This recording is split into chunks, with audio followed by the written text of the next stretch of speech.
orders po natin ang napaka-porous talaga o pinaka-porous at ito yung ginamit para makatakas sina Alice Go.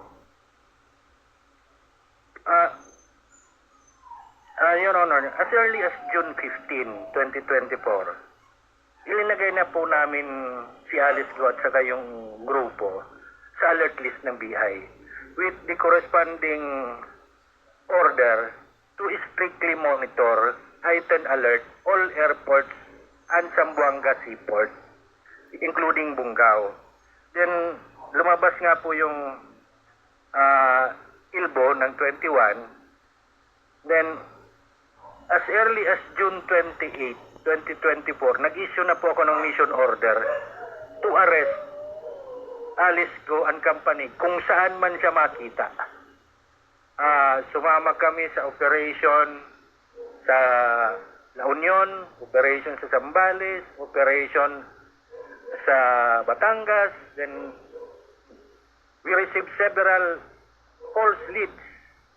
Cargo plane sa Davao, dadaan sa Naiya. Pero kahit ganun nan, sinusundan namin kaagad. But puro sila negative. Ang challenge po sa immigration, we have the same challenge with Coast Guard. Sa laki ng coastlines natin, hindi namin po nababantayan lahat.